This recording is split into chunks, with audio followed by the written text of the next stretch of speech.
Hello everyone and welcome back to Inside ArtScroll. Today we are here to talk about a brand new exciting biography about Rebbetzin Sara Murik, Our Morah in uniform.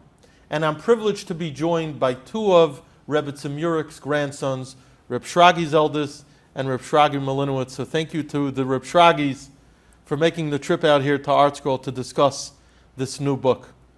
Now, for starters, people hear about the book, they may not have known your grandmother. Let's start off by providing a little background into who she was and how she got into the field of chinuch. Either of you. Her life story is really an amazing story.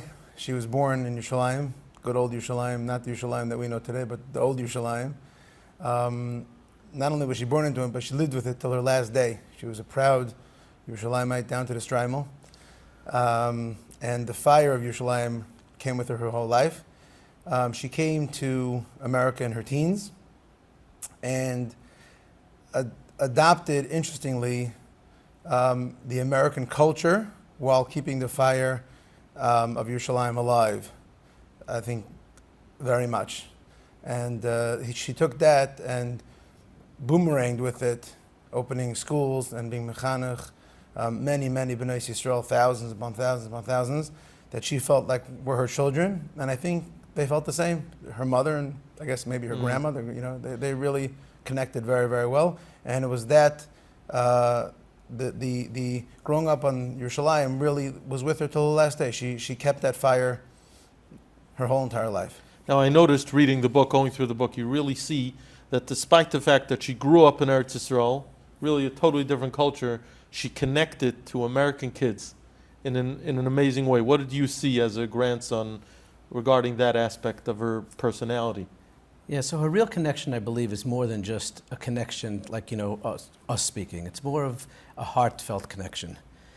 Connecting to somebody is not necessarily just understanding who you're talking to, but it's also the feeling, the emotional connection. And that's what I believe led her to her success throughout all the years. Mm-hmm. And you read in the book, and I heard stories, some of the videos that the schools have produced, how she really was totally uninhibited. She let herself loose, so to speak, whether it was singing with the girls, jump roping with the girls, not the typical image that you think of when you think of a Menaheles or a Morah, someone who just lets her guard down, so to speak. No, wouldn't you agree? I think that was the way, that was her success, I think. There's a famous story with Chafetz Chaim, they say, with the Baron, about Hartsprach, talking with Hartsprach. Right. You're the storyteller. She really connected in the heart. That's how she did it, and it was amazing to see, on a personal level with my children, and really, the year difference is tremendous, and she was able to connect with the little kids. I think it was really the heart, the fact that she connected through the heart. She was genuine. She said it as it is, and I think people like that. Well, that's interesting because she was blunt. She was blunt when she had to be. You were never able to fool her. Never. You can never get something over her. She caught it. She was always 10 steps ahead. Right. She's a very smart, very astute lady. And yet at the same time, she balanced that sharpness with this soft, heartfelt approach. It's a very, very unique dichotomy almost of someone who carried both. I think it's really think about the concept of fire. On the one hand, fire is burning. On the other hand, fire you could cook with, and fire you could bake with. And I think she had that fire within her. She's an anical of the B'ditchever and of the Ktesach. She had the fire of the B'ditchever and the Klarkeit, if you can call it that, of the Ktesach. And I think she really epitomized that. The brilliance in chinuch that she possessed, knowing how to touch the students in such a unique way, was that something inborn? Did she learn it from someone? What did you see? Well, she wasn't the typical textbook Morah, so to speak. She tailor-made every drop of chinuch that she had. She would understand a student, and she would work with them to bring the best of them. I believe that it started, her entire family, her immediate family's in chinuch. All her siblings are in chinuch. Her mother was her times two on fire. She lost her father at a young age. And her mother was that woman behind, the force behind raising the children. My grandmother, being the oldest, also shared some of the burden of helping out with the family.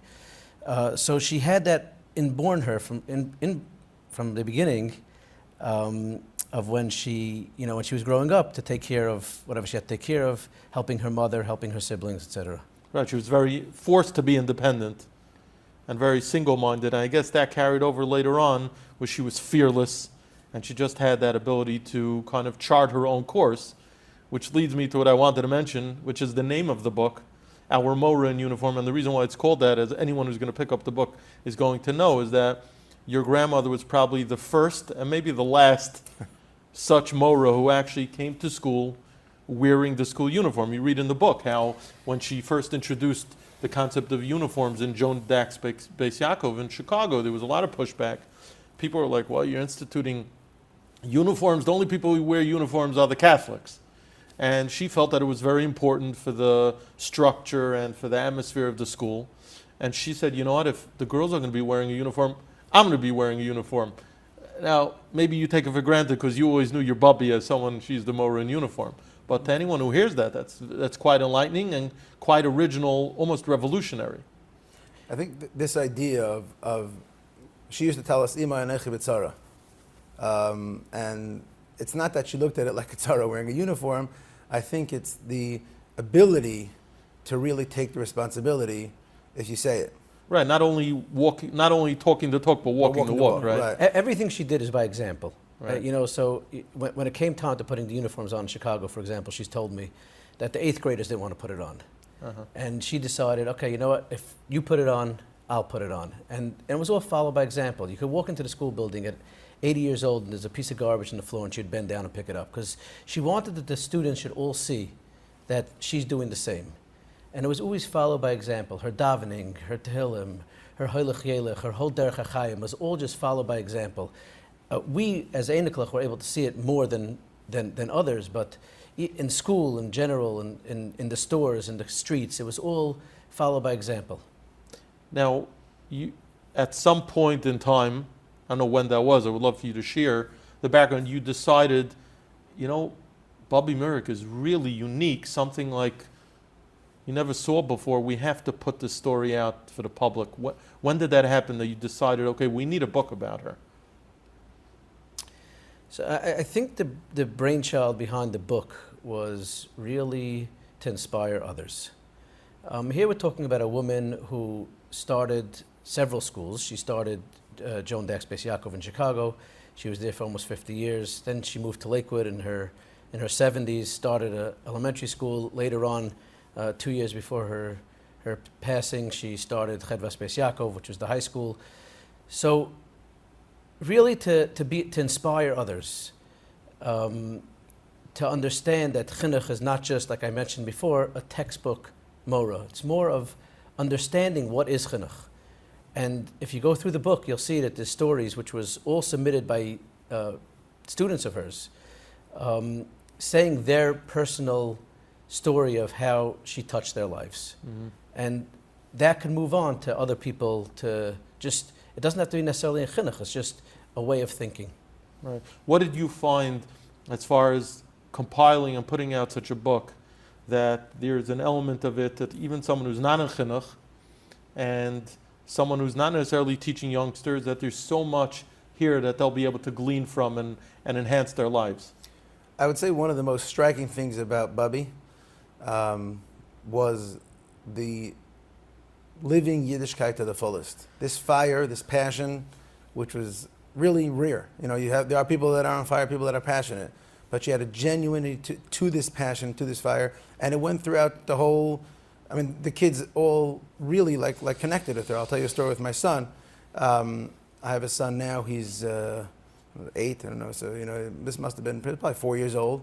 And he came. We used to come Friday. I used to come every Friday afternoon to say good Shabbos to her. And he came. It was Parshas Truma, I guess.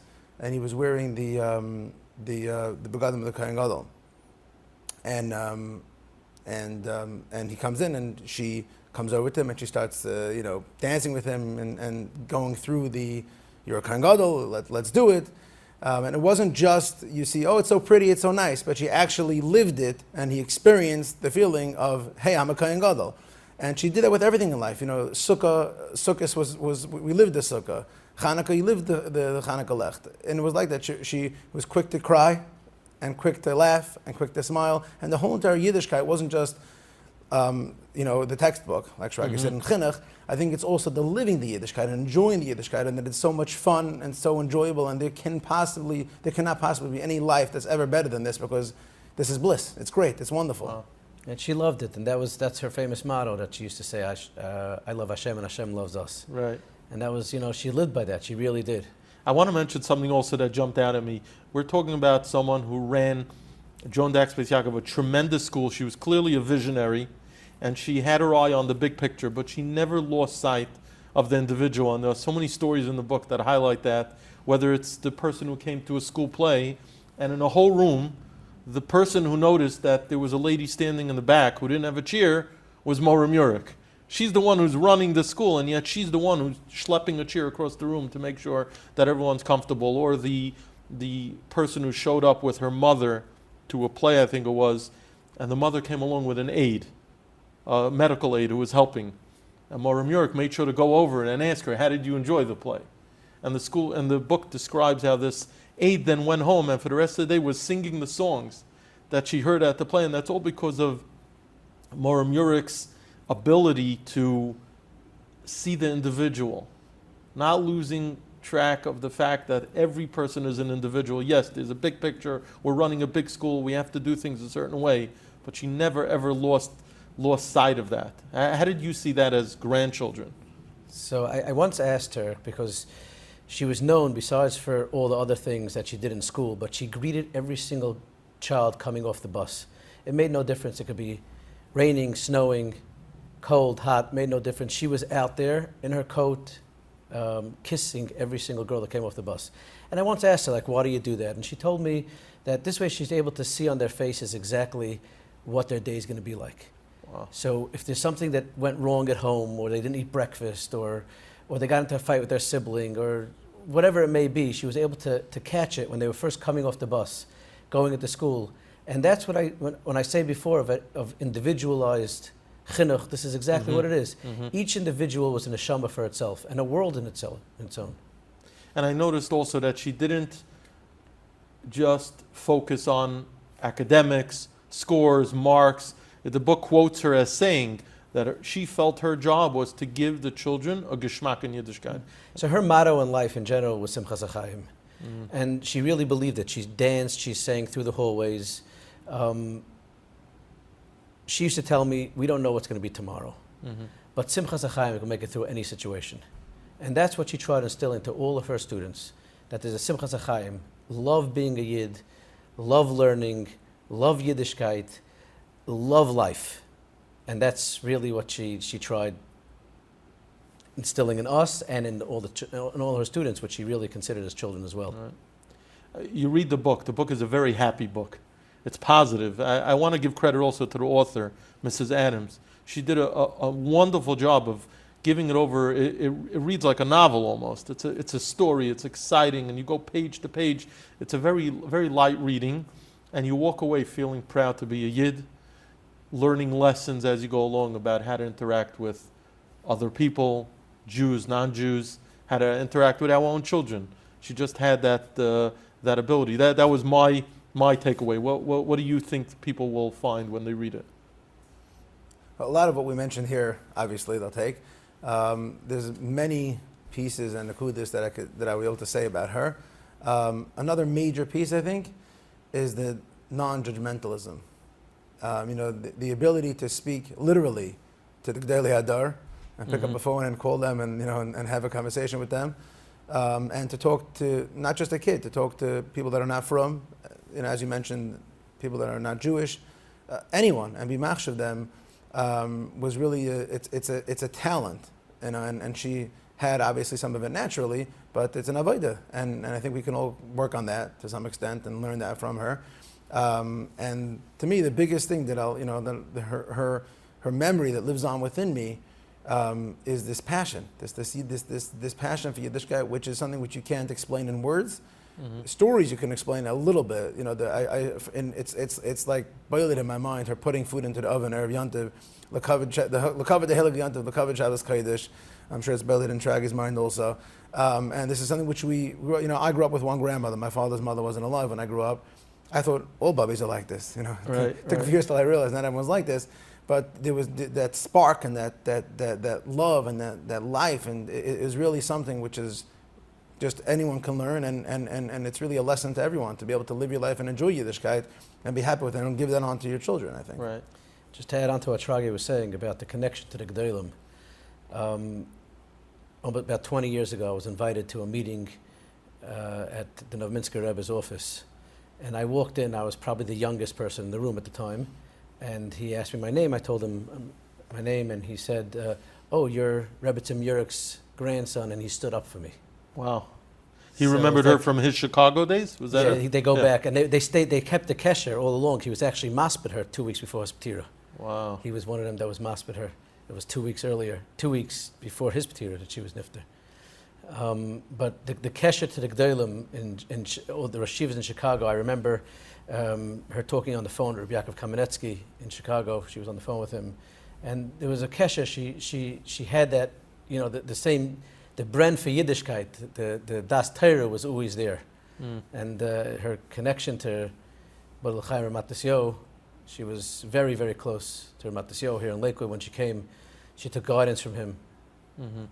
Now you mentioned stories, and the book is chock full of stories, very, very interesting ones. Anyone that come to mind that you want to share with our viewers? Anything that's particular noteworthy? I think one of the stories that are really something to think about is the famous Tillim story that happened to her. She told it to me right when it happened, and one of her things she used to do was, again, as part of caring for each individual student, this is one of her things that she used to do. Before she went to Eretz, she would take down the list of all her students. She would ask them to write down their names, their parents' names, or anybody that they want her to daven for at the Kosel. And as, I don't know if it's known, but every single day she said the entire Sefer Tillim, for as long as I remember. Mm-hmm. Not only in Eretz Yisrael, but as long as I remember, she completed the entire Sefer Tillim every single day. But when she was in Eretz Yisrael, she used to like saying about a Kosel. So she went to the Kosel, and she was getting back onto the number 2 bus to go back to where she was staying, and she stuck her hand in her pocket, and she realized that she forgot one paper. So she said, you know what, I'm going to go back and say Tumah Kapitlach by the Kosel, I'll take the next bus. And that number 2 bus is the one that unfortunately blew up. So she used to say that Tillim saved her life. Wow. That's what she used to say. So true. Her commitment to her Talmidos, and the book describes how she went back to the school and spoke about it. And it was an eternal lesson to all the Talmidos about not only the power of tefillah, but the power of doing for others, and how ultimately we are the greatest beneficiaries of that. So, any final thoughts before we wrap up our conversation? So I want to just say that, the book itself is compiled of stories, for the most part, of students of hers. She's had thousands of students over the 70 years that she was in Chinuch, but it really reaches a lot further than that. I'm going to give you an example. Shortly after she moved to Lakewood, my son was having a Chumash Masiba in one of the local yeshivas. And I went, and my grandmother came also, and the principal got up and he said that I'd like to welcome my principal from Chicago. She's here today. And he went on, saying how much Hakasa Tov he has for her. Not everybody knows, but back in the beginning of Chicago days, she was the principal of both the boys and the girls. Right. And this individual, the principal, was one of her students. One of her students. And so, throughout the thousands of students that she had, it's not only their individual lives that were touched, but because they went on, many of them went on to Chinuch. So there's a lot more people that were touched by her creativity and by her chinuch and by her visions than we even think. Right. I would add to what Shragi just said, that if anyone has more information, more stories, we'd love to hear them. That's number one. On top of that, there's so much to think and say about her. But one major thing, really tremendous, I think, if you have to do the math calculations, how many students she actually had over the years. Right. But I don't think I ever heard from her ever. I can't remember ever. This person was my student. This person was someone that, learned by me, so to speak. She connected with them. Maybe she said Talmides in the sense of caring for them, like you would say children, but not in the student sense, meaning that I'm the one that gave over to them. And she really didn't live like that. And it's an amazing thing to think of someone that had accomplished so much in her life, and she had so many students that went on to be Rabbi and Rosh Yeshiva, Moros, she had Einiklach. There were people in the school that were great-grandchildren of students of hers. And she never, I see that she never looked at them like, I taught you, I teach you, like someone that gave over. I think she saw that this is my job in life, and this is what I do, and Hashem gave me these kaiches, and I'm giving it over to you. And to me, that's an amazing thing, to be able to think that someone that accomplished so much, but didn't hold it on their sleeve, and didn't walk around proud of it, understanding that the Rebbeinu Hashem gave me these kaiches, and I'm using it. That's something which I think anyone can learn from. I think that's amazing. I think what you're saying is so true, because you see, she didn't rest on her laurels and celebrate her successes. V'haraya, when she came to Lakewood in her 70s, she started first elementary school, then high school, which is almost unheard of. Who starts a school at age 70?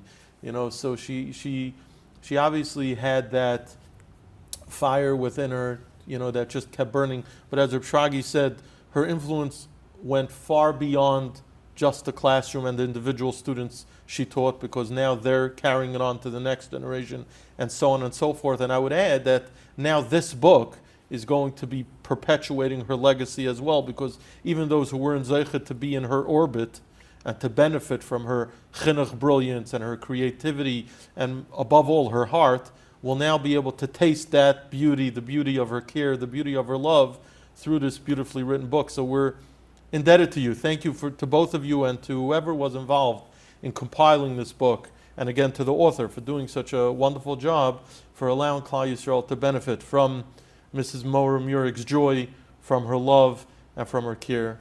And we appreciate you coming in for a few minutes to talk.